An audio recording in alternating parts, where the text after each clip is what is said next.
Welcome to Food News. I'm Juliet Litman. And I'm Devon Jacoby. It's 2026. Happy New Year, everybody. We made it. We're here. We're going to leave our old number in the past. I'm never going to mention it again after today because we're starting. This is the only mention.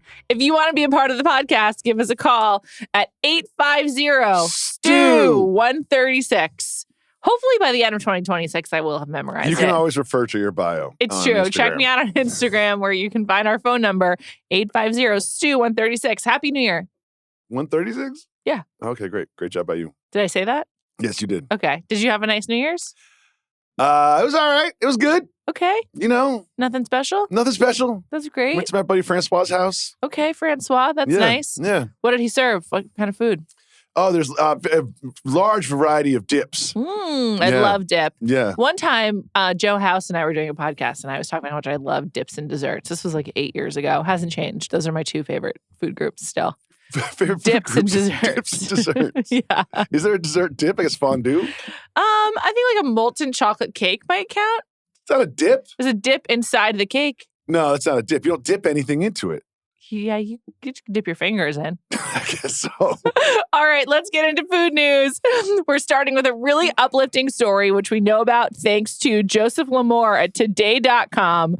And this is a story from Pensacola, Florida. There is a man named Charlie Hicks, and he goes to Shrimp Basket every single day. He's 78 years old. I've never heard of Shrimp Basket before this. Have you? I've not heard of it before this. There are 18 locations, apparently, so it is a chain. It's a chain, And yeah. This is just such a great story. It really is. So he gets the same thing every day, and he goes every day. He enjoys a late morning meal, and sometimes he goes for dinner where he gets gumbo and a touch of rice, no crackers on the side. I love a touch of rice. It's not a full gumbo over rice. It's gumbo with just a little rice. Yes, I find sometimes they use the carbs as filler a lot of times in these kind of scenarios. Yes, exactly. It's sort of like when you're buying pre-made guacamole and they fill it with like sour cream and tomatoes, and you're like, no thanks, it's not.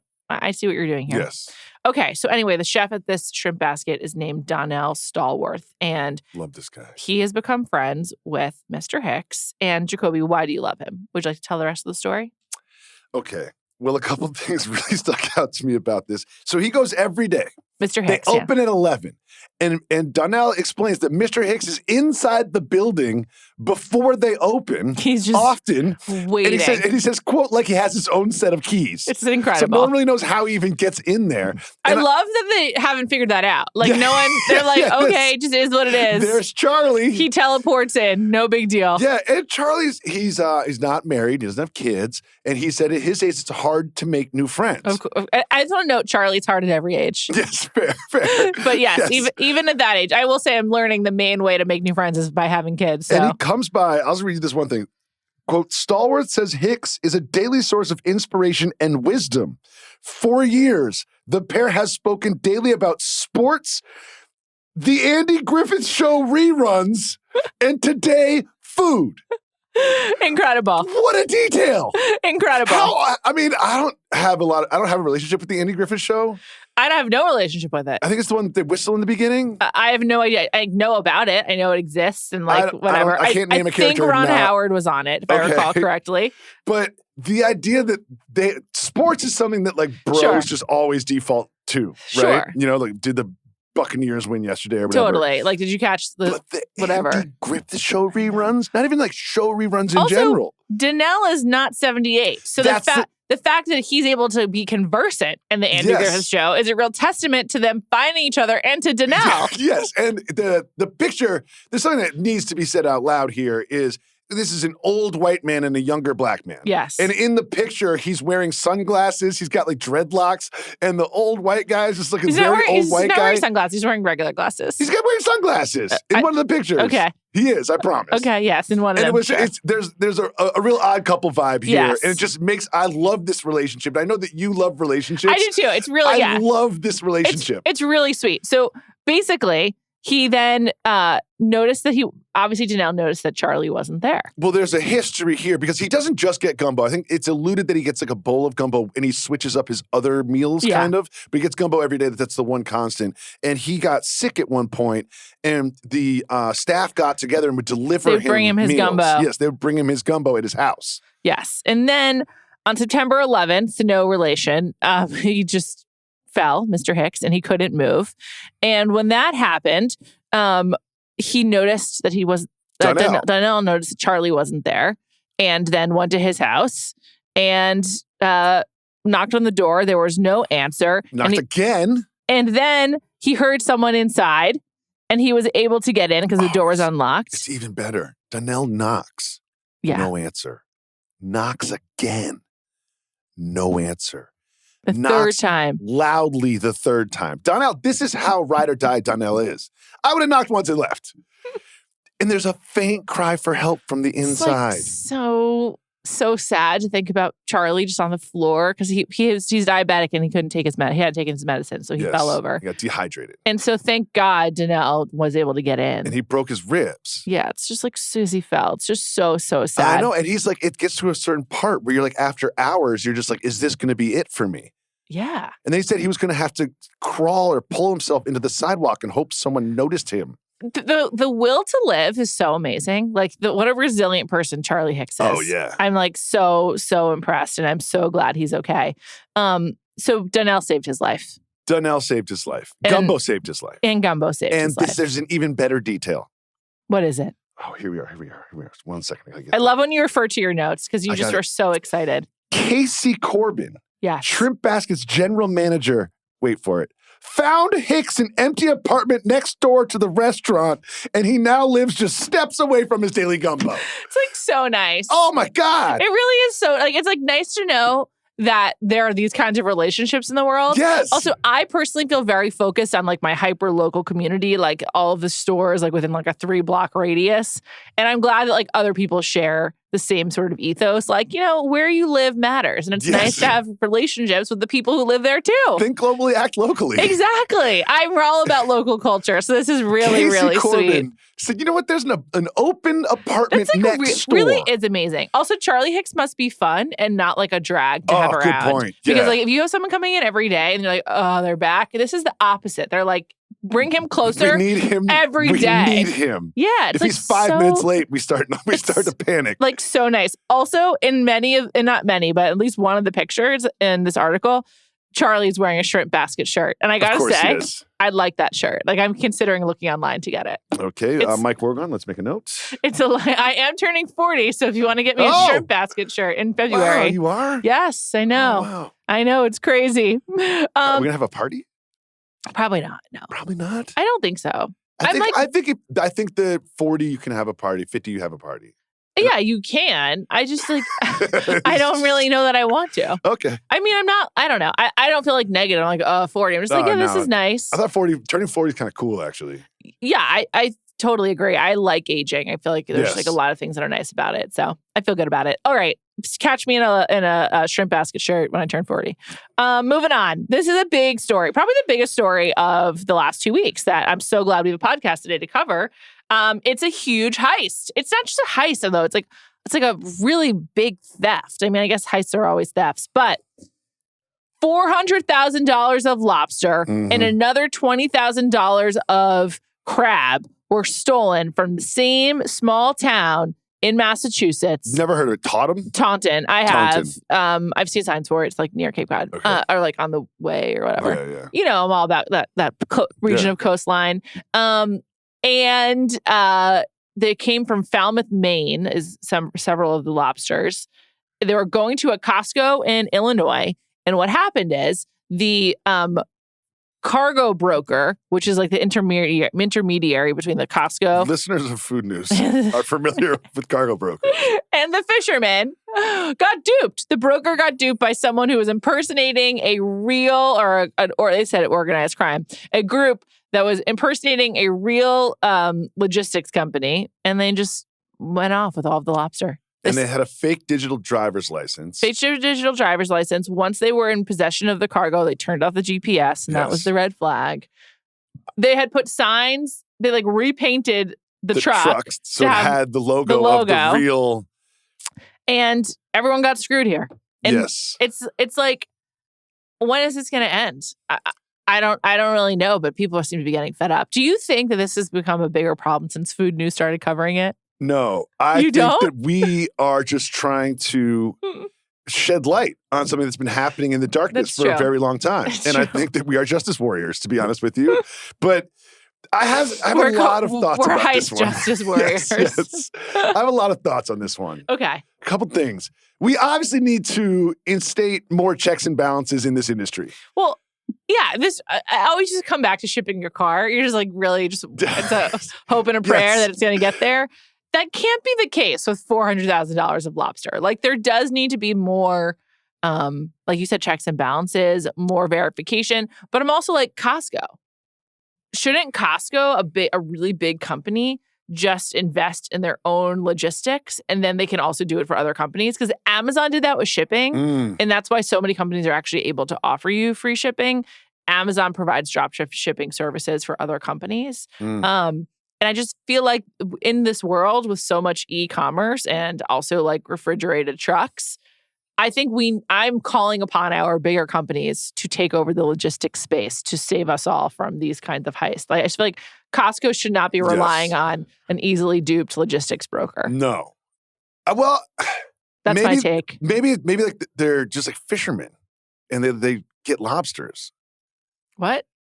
Who is they? Who are the they here? I guess the people that got duped. They're the Rexing, whatever it's called. They're not fishermen. They're like an intermediary. I guess so. Now, the fisherman is just like they're following along the structure that's around them. They're like, well, we catch the fish, you get it to where it's going, and then it arrives at Costco. Another question. Okay. This GPS turned off thing shouldn't be that easy. Is there just a big switch that says like GPS on off? Stop sharing your location. Yeah, exactly. Like I just feel like tracking this is one of your only jobs. If you're in logistics, this should be a what do you hidden recommend? tracker. Hidden. There should be a way where there is like the GPS on-off switch, but we also have a backup tracker. It's like an ankle bracelet. It's $400,000 worth of product.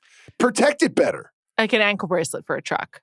Sure. Or you like can't take it off. Well, you can't take it off. You can't turn it off. Or there's a decoy one. Right. There's a second, like it just all it takes is one of those little Apple pod things. I don't know how that AirTag. AirTag, yeah, sure.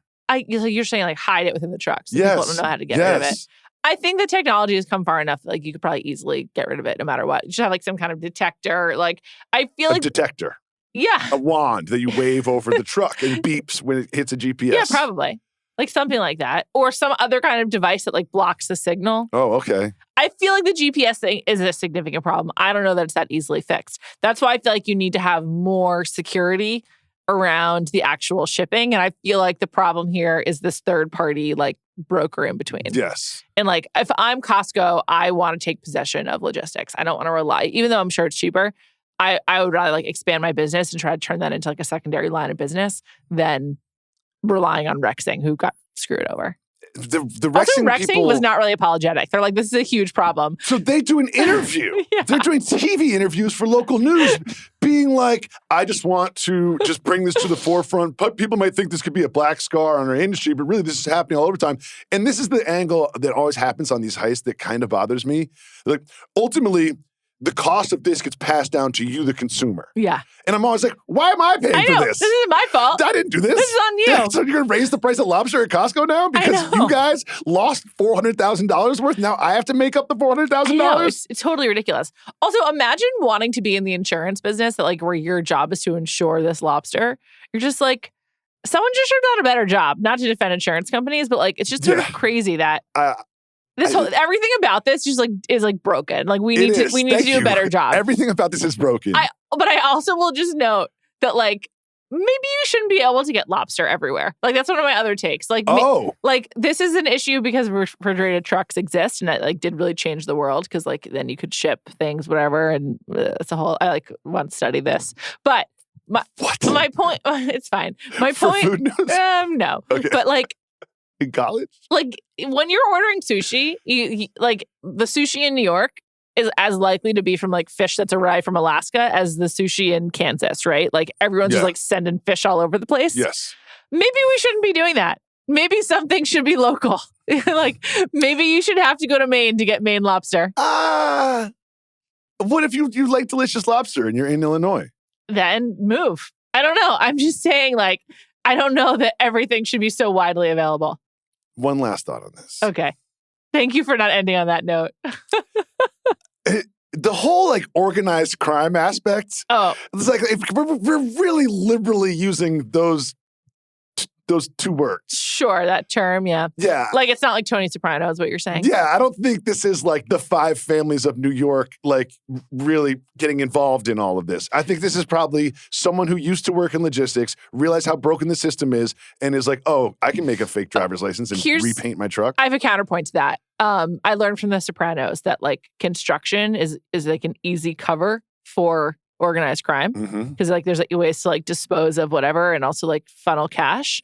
Perhaps logistics is also an easy way to funnel cash and cover up other businesses. So I'll throw that out there. Also, when the NBA gambling poker thing happened a couple weeks ago and the 5 families were involved in that, I was like, the 5 families are involved in this? So who knows? But did you see the pictures of the alleged people from the 5 families that were involved in this? No, I did not. They're like 23 years old. Okay. They're not like in suits. You Sure. know what I mean? So they that look like mob bosses. Yeah, that's like Jackie Jr. on The Sopranos. Like sex, like 3rd generation, slightly affiliated with the 5 families. I'm not counting messed up kids. The Lobster Heist out of the 5 families. crime. And also like organized crime could be, you know, a different, like why does the mafia have a hold on organized crime? Other people could be doing it too. Yes, I mean, that's what I'm saying. We're liberally using those 2 words because organized crime to me usually indicates a level of sophistication that is like. This is sophisticated. Is it? Yes, they made up a new email. They've turned off the GPS. That's sophisticated. They painted the trucks. I think it's kind of sophisticated. I'll give you kind of sophisticated. Let's move on. Okay, fair enough. Thanks to everyone who wanted us to cover this. Here we are. Okay, I threw a story at you last minute because I was prepping and I got distracted by this really interesting story from the Wall Street Journal about how Kraft Heinz, which used to be Kraft and Heinz, and then they merged. Now they're separating again, sort of similar. They're breaking up again? They're breaking up again because it didn't go well. And part of what didn't go well is they've lost a fair amount of market share in the mac and cheese world. And have you ever seen on this shelf Goodles? It's like, I've been wanting to try it. I have heard it's quite good. They make one called Chetty Mac. I actually may have tried it. I can't remember. It's all sometimes all blur. And in the last 6 years since this company came together, mac and cheese, or Kraft Mac and Cheese their market share has gone from 45% down to 39%. And that was actually only over 3 years, from 2019 to 2022. And Goodles directly took that 6%. So they're really like subjected to, you know, new brands. And part of what's gone wrong with Kraft Heinz is they did all this cost cutting and they said they would like reinvest that money into like, you know, making their products better. But as a result, they did not do that. It just sort of led to like corporate problems, and the major problems, they've now lost market share. But another part of this article is just basically how, you know, people are much more attuned to like basically eating processed food and like the powder that comes from that packet. Like, do you think that mac and cheese can survive? It's sort of like, can Mom Talk survive this? Can mac and cheese survive this? I have a very strong relationship with Kraft Mac and Cheese. It was a staple of my diet when I was a kid. It's also one of the first things that you sort of learn to make on your own. Sure. You know what I mean? So I could whip up a Kraft Mac and Cheese. Make it in the microwave in your dorm, like so portable. Those little single serving ones. I never really dug those guys, but I would eat a full box of Kraft Mac and Cheese like routinely. I would cut up hot dogs and put them in Kraft Mac and Cheese, which is a delicacy. So one of the first real challengers to the Kraft Mac and Cheese chokehold on the industry was Annie's. And when Annie's came out with the white cheddar shells, those I think are like legitimately a better product than the Kraft Mac and Cheese. Yes. I like both, but like to me, it's hard for me to believe that anything like Goodles or Annie's is actually like healthy. Oh, no. Or like, I guess it's like healthier, but it's still not like the best, like even like the best or second best or third best option if you're like looking for some kind of nutrition. Yes. And I think one of the problem is I don't know if I mentioned this, but I have children is. You do? Once you start Did you know that I do too? Yes. Once you start them on the Kraft train, you can't really deviate from it. Right. Because I can't be like, hey guys, let's eat some Goodles, because they're not going to taste as processed or as quote unquote good. Do your kids identify that Kraft Mac and Cheese is like, in theory, the same thing as the mac and cheese that your wife makes? No. That's like it's its own two separate different food things. Product. Yeah, absolutely. I was thinking about that because your wife makes awesome mac and cheese. The best mac and cheese. Like on Christmas Eve, my son Micah fucking loved it. He was going ham. Yeah. We did see a rat. Yes, we did. It was so upsetting. Oh, why'd you bring it up? Anyway, I was just It was curious. not in my home. Because Kraft mac and cheese is one of those. Yes, and we also switched sides of the street. Yes. We didn't have to walk near And I it, did. If thank I watched God. the clip, I said I would walk you to your car, and I did. You did. Yeah. That's the thing with Kraft mac and cheese is like it's its own product. It's not like and so the fact that it's actually Yes. like now subject to competition is like a major L because it was so singular and just like this is like, a meal and no longer is. It's good. I was really interested to learn the origins of Kraft mac and cheese, which is like just one guy who, I'm going to tell you his name. James L. Kraft started selling cheese from a horse-drawn wagon. And then around World War II, he started marketing a meal for four, which was eventually became this Kraft mac and cheese. That's a meal for four? The box, yeah. Listen, That's maybe tough a side times. dish. Yeah. In war times, Yeah. make it work. James L. Kraft. I think people maybe used to eat less too. Although now they don't eat it all. Anyway, I thought this was a really interesting article. And Kraft, get your shit together. Yeah, come on, Kraft. We have work to do. Just buy Goodles. You think they're going to? Yeah, that's how it works. They have extra cash. Yeah. Okay, another story coming to us from Massachusetts. Shout out to Massachusetts. Yeah. I think this is a controversial one. Uh-oh, what do you got? In Haverhill, Mass, there is Haverhill. Is it Haverhill? Yeah. Haverhill? Haverhill. Yep. So hard to say these like weird. I know.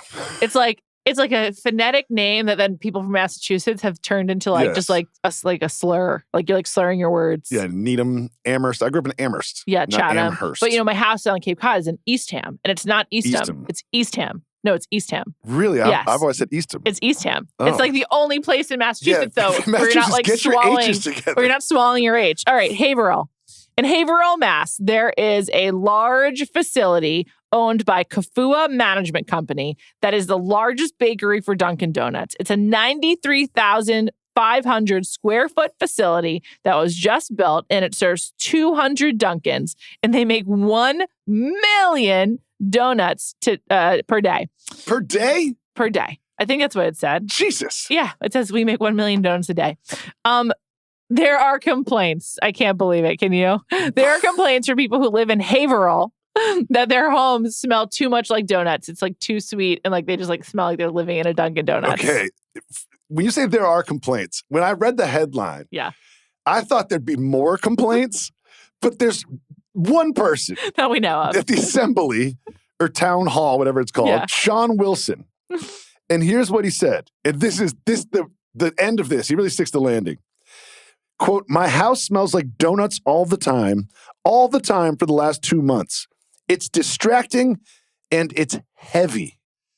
When he said the word heavy, it landed for me. I think he's got a point. I don't really know what you can do about this other than move, but it would suck if your home had a permanent smell that you consider a stench that you have no control over and you can't do anything about. Yes. And like that is sort of, even though it's not like toxic sludge, I'm like disgusted by the smell of Subway. So like if I had to have my home smell like Subway, and that's kind of a me thing, I think it is an objectively gross smell, but the bread, whatever. The bread smell, yeah. Yeah, like if you have to like live with a very specific smell that is not your own. At all times? It's awful. That sucks. But what do they do? You said it was heavy. Like you can like taste it in your mouth. It's like heavy air. Yeah, it's a good way of describing it. And then later on, they said it was carnival-like. Right. Like fried dough. Yeah. That would bother me in my home. It would bother me too. I wonder, as you know, I have a crazy sweet tooth. I wonder if it would turn me off to sweets, which maybe would be good. But like, I don't know, like what does that psychology do to you? Like, do you just like always want to have some? I don't think so. Do you know those Entenmann or like any kind of like candle that smells like a sweet? Like you can buy a candle that smells like a donut. I'm not a candle guy. I don't get those. I'm just like, all that's going to make me want to do is have a donut. Like having the smell around is not enough. Like I just don't get it. I don't like food scents that aren't food. Yeah, you don't want your restaurant to stick on you. It's like you don't want to like leave when you get home to still smell like the place. And this is like he's at home, he cannot leave the place. It sucks. Like I went to Bath and Body Works and they had like sugar cookies and stuff and like all these like sugary scents. I don't want food scents. I don't want food scented candles. I don't want food scented sprays. No. Yeah, I'm with you. No.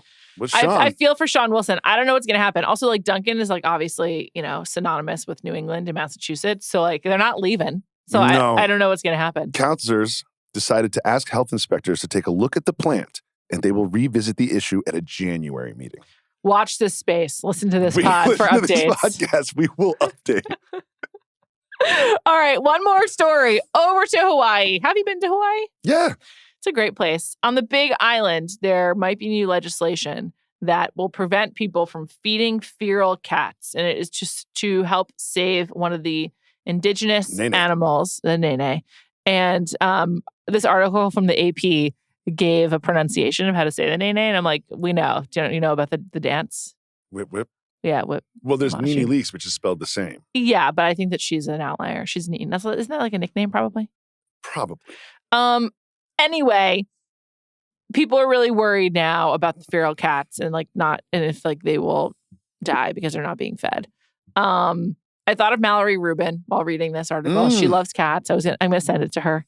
I don't really know what to do here, but I think I'm on the side of the feral cat feeding people. So I went back and forth on this one. Okay. The cats were introduced by Europeans. Yes, but in the 18th century. So in the 18th century. Agreed. It's like, how they also introduced disease and a lot. I read a book about Captain Cook's arrival in Hawaii. So wide sea. He really traveled, that guy. He went around the world three Chill out, Captain Cook. He was never home. Yeah, never. Yes, he obviously hated his wife. He hated his wife and his kids. Obviously. Yes. Anyway, the cats were introduced by Europeans in the 1700s. So yes, they were introduced by Europeans, but they have now been there for over 300 years. So it's not like they're new. Fair. It's this is similar to I too was introduced to America not even 300 years ago. So should I leave? This is getting too political. Let's move on. I thought you were 40. Well, you know what I mean. Yes, I got you. So I think, here's the thing. They did not provide enough evidence in this article that the nene were being impacted. Yes. There was one story about a guy hitting a nene with a car. That's it. And then also, the guy hit a nene with his car, and his partner, the female nene. The reason was the nene was trying to cross the road to get to where the cats are fed for that food. So why did the nene cross the road? To reach the cat station. To reach the other side, literally. I will say, so there's this woman who feeds the cats. Liz Swan. Yes, at the transfer station and recycling center. Have you ever been to a transfer station and recycling center? Yeah, there's a word for it. The dump. Dump. Yeah. Yeah. The town dump.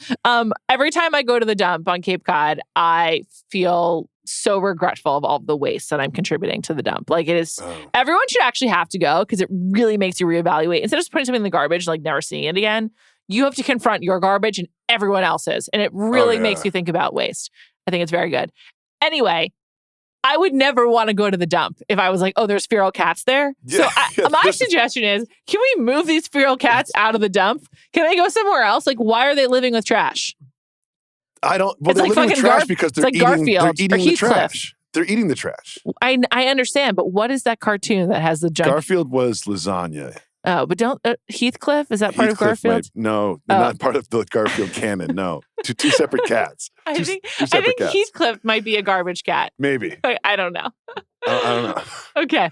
Anyway, but there's no horror stories of cats surrounding Nene and murdering them and eating them. There's one story about a guy hitting one with a car. There's a picture of a nene. Very attractive looking animal. Good looking. It's like a duck goose combo kind of. Yeah, looks like a very long neck. It's like the giraffe of ducks. Yeah. It's a really nice looking animal. Yes. I hope one might even call it a goose. The giraffe of ducks. Is that what a goose is? Yes. Oh. I don't know about animals, okay? Yeah, I mean, the idea you don't know what a goose looks like? I don't. You really don't know what a goose looks like? No. Seriously? No. They're the giraffe of ducks. That's what they are. What about a swan? You know what a swan looks like? Yeah, it's white. A goose looks like a swan.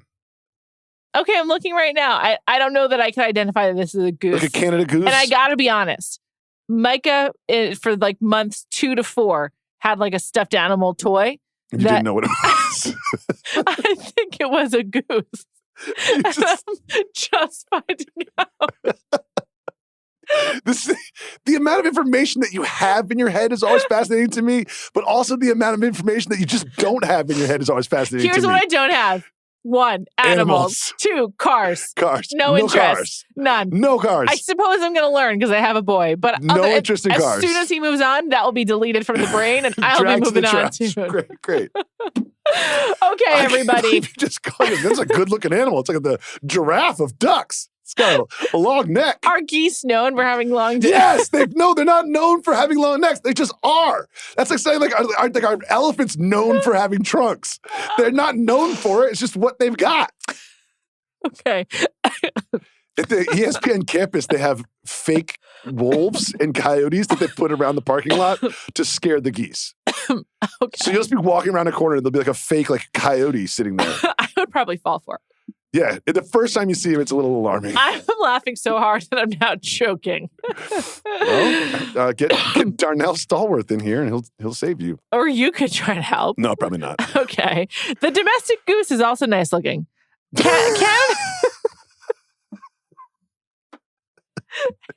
Canada goose. Also nice looking. No wonder why there's a jacket named after it. Should we go to our taste test? The jacket has a picture of the animal on it.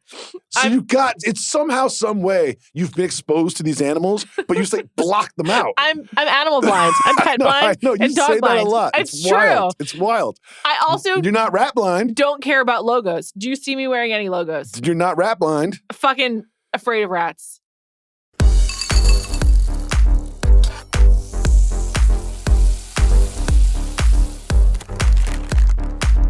I think we're ready for our taste test. It's a big one today.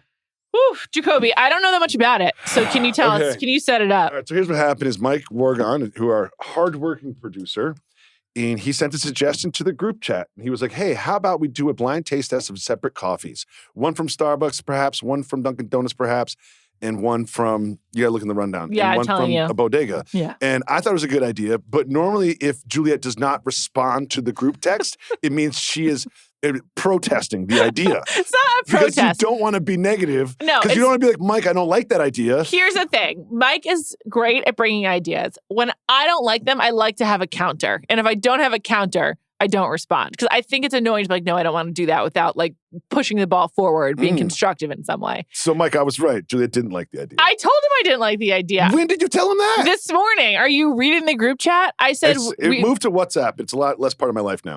WhatsApp is so much better than iMessage. Here's one of the reasons why. When you edit a message after you've sent it, it doesn't take up space with the edited. It is much more seamless. That's the reason why. Among other reasons. It's just a great way to the communicate.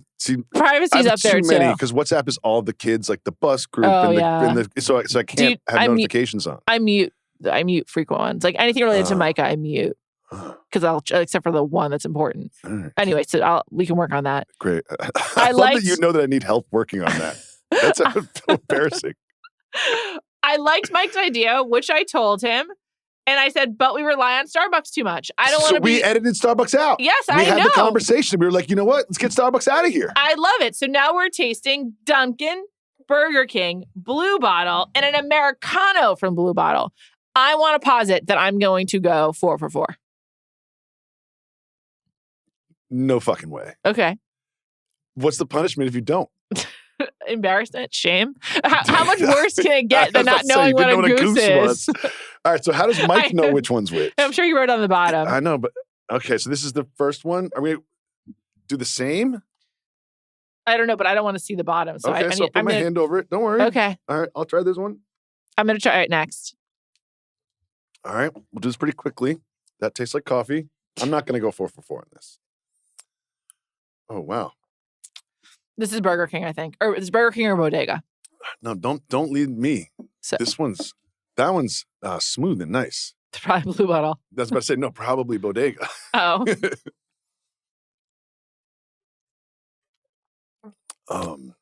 Okay. I think first one, wait, sorry. First one was Burger King, second one Bodega. And third one is expensive. Third one's Blue Bottle, but I can't tell if it's the Americano with a drip. Oh, shit. All right. Americano is 4. I think this is the Americano, number 3. But wait till you chase 4. Okay. It's distinctly different. This is regular Blue Bottle, for sure. Okay. 4 Blue Bottle. Is Blue Bottle. I'm saying regular. Okay. I'm with you. Should we reveal? What? No, we have to, let's decide. Okay. We'll do it as a group project. All right. I don't like group projects. But... All right. So then I'll say what mine are. Okay. Number 1. What do you say?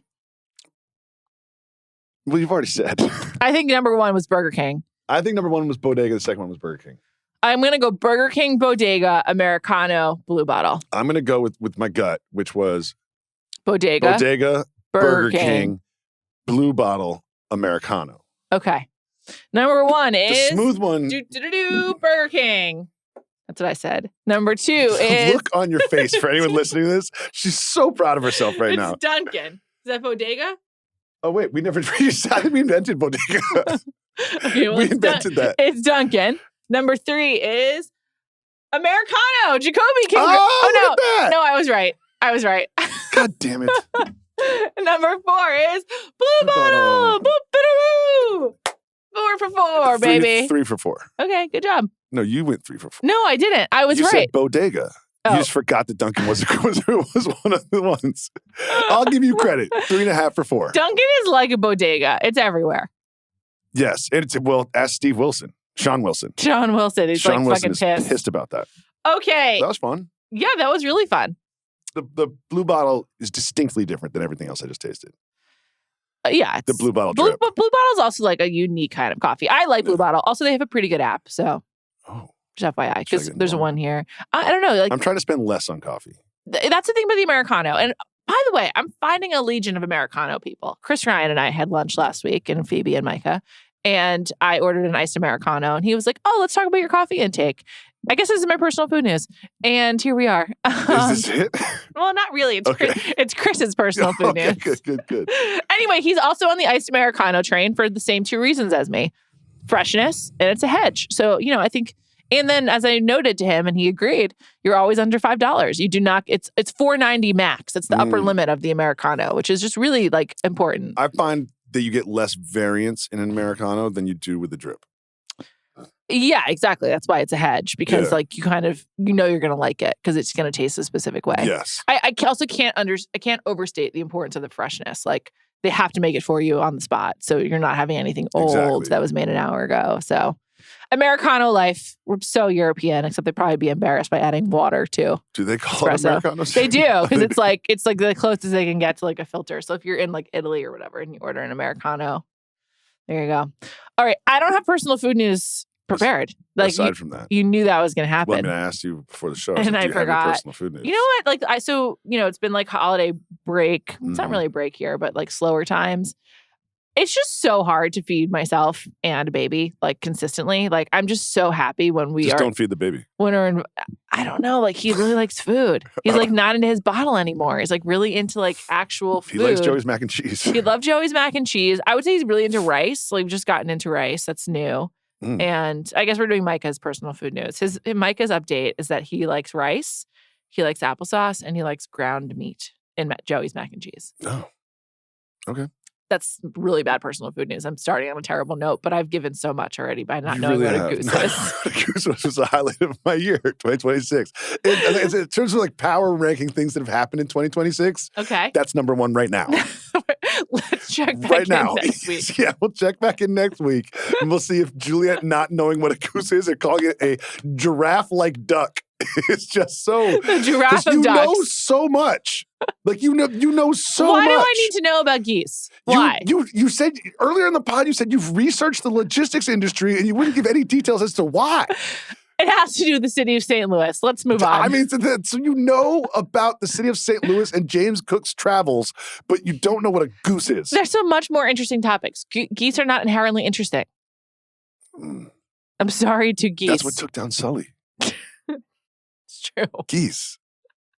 And he prevailed. He did. He did. Let's get to your personal food I think Sully news. goes to the shrimp basket now. Can't you see him and Mr. Hicks? Sure. Sully doesn't have a lot of mind share for me. I very infrequently think about Sully. I've never seen the movie. Yeah, me neither. No interest because very little mind share. Yeah, me too. I recall when it happened. Yeah. I don't know. All right. What's your personal food news? Okay. This is a debate that happened enough over the break that I wanted to bring it to the forefront here on Food News and to get your take on it. Okay. During the Christmas holiday, there is a lot of a particular type of cookie that you don't see that often in the wild. And that is the sugar cookie. Is it a frosted sugar cookie? Not always. My children we did like a little decoration station. Yeah, I know. I had some when we had the kids. Yeah, so I had some marshmallows from like the hot cocoa station. Yeah. The hot cocoa station was great. I didn't like the peppermint ones though. Can you just like note that next time? No. Okay. I don't like that. So here's a question. What about toothpaste? Do you do that? I hate toothpaste. Yeah. We've talked about this before. Yeah, I know. Chloe's on the same thing. Sucks. How do you feel about sugar cookies in general as an item? And if you were to power rank like top 10 cookies, you don't have to do it, where would they land? I blanket like cookies, so I will eat almost any cookie that is given to me. Cookies are good. Yes. Like they're good. Yes. So I will certainly eat a sugar cookie. Yes. If I am ranking my top 10 cookies, it really depends on, no pun intended, how granular we're getting. But I don't know that any sugar cookie would be in the top 10. So I don't have a lot of esteem for them. I don't really like them. I think the reason they are prevalent is because they take frosting very well. So if you do want to do decorations, as you did with your children, it's a great option. Also, there's so much sugar that comes with the frosting. Even though they're called sugar cookies, there's not like the additional sugar of raisins or of chocolate chips or of whatever else. So it's sort of like when you're going sugar on sugar, it's sort of like the best option for that. But are sugar cookies good in a vacuum? No. I would say that sugar cookies are pretty much the worst cookie. Really? I don't know. I have a controversial take. What's that? I don't like peanut butter cookies. Oh, what? What? It's sort of like not sweet enough for me. What about chocolate peanut butter cookie? What about a snickerdoodle? Snickerdoodle medium. I like it better because there's more sugar. In chocolate, yes, there's more sugar. Oatmeal raisin. You know what? I didn't think I liked oatmeal raisin, but I had a Devon oatmeal raisin recently. It was so fucking delicious. I loved it. And my mom makes really good ones too, so I guess I like them. Oatmeal raisin's good. But I found that people have very strong opinions on sugar cookies. I personally think they're bullshit. I just think they're just like they're not even like the vanilla of cookies. They're just like sort of they're sort of like the blank page of cookies. I was just thinking they're not even like the Cheerios of cookies, because Cheerios are actually good, even though they're like kind of plain. But like, they're just there. They're filler, is what they are. Yes, it's like to take up space to give you an activity. Yes, they are. They're all over the holidays, and I personally just think that there's so many better options. That day when you were at my house, there was also chocolate chip cookie dough there, and they're like, "We're going to make cookies now," and they opted for the sugar cookies. That's crazy. And I'm sitting there being like, "We're not even going to open up the chocolate chip dough." How was the log that Judy brought? Soft. I'm not as a big dessert person as you are. I really wanted to try it, but I couldn't. I think it's called like a bechamel or something. It had a name. It's not a bechamel, but it has a French name. French name. Yeah. It was a very soft, moussey sort of a cake. Oh, interesting. Okay. It was soft, and it has it's sort of like cake should be soft. A spiral. Yes, I figured. And there's layers, but I think what you do is you put frosting on it and then roll it like a joint. I think is what they do. Yeah. So there's layers of frosting and cake throughout. The log. It sounds awesome. Yeah, like a Swiss roll, like a giant Swiss roll. It was good. It was good. I'm sorry I missed it. It was good. All right, let's get into our first listener food news of 2026. Hi, Juliet and Jacoby. This is Kara from Dallas, Texas. So over a year ago, Jacoby's personal food news was that he had started eating artichokes again, and he was going to try to eat more artichokes throughout the year. And I'm a weirdo and made a reminder in my phone to check in about a year to see how the artichokes were going. Incredible. It's now been a year and a half. Kara. Don't worry about the timeline. But I am curious, did the artichokes continue? And if not artichokes, did y'all have a signature food during the 2025 year that marked you personally? For me, it's not that exotic, but 2025 was the year of couscous. My husband randomly started making this with grilled chicken and tomatoes. We had it a couple times a month. Shout out Connor. I'm so thankful for the couscous that he made. Alternately, if there wasn't a 2025 food, I'm curious if there is a newborn new food. So for me, after I had my first baby, previously I did not like oatmeal. I never ate oatmeal, and now I eat oatmeal all the time. Oatmeal cookies, oatmeal in the morning with butter and brown sugar. So yeah, curious if there was a 2025 food or a post-newborn new food that you added to your menu recently. That's my question. I think y'all I are love her. great, and I don't know how to end calls. Bye. Stuck the landing. I love Cara. I gotta say, I don't know that we have a ton of listeners, but those which we do are so awesome. Thank you. Yes. That was such a great call. I loved it. And Jacoby, you are on blast. How did it go with artichokes? Cara, I have an update. I have not had a single artichoke since I said that into a microphone. Not an artichoke dip. I haven't ordered a spinach artichoke dip at a restaurant.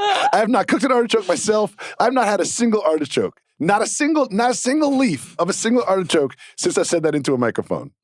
Wow. And she said a notification. I'm so happy she asked. That's amazing. And thank you. Yes. I love a good reminder. Everything about this, Cara, is awesome. Thank you so much. And couscous.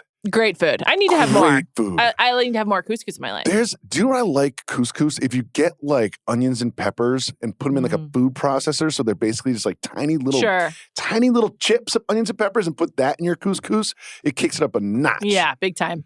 So for me, 2025 was a return to chicken. I didn't see it coming, but I'm so happy to be here. And now I've been making a lot of chicken meatballs. I think I mentioned that. They're like a big hit in my home. It's supposed to be turkey meatballs, but yeah. Yes, exactly. We're sticking with chicken. So I would definitely like, and that is also baby related too, because like baby seems to like chicken. So chicken is back for me.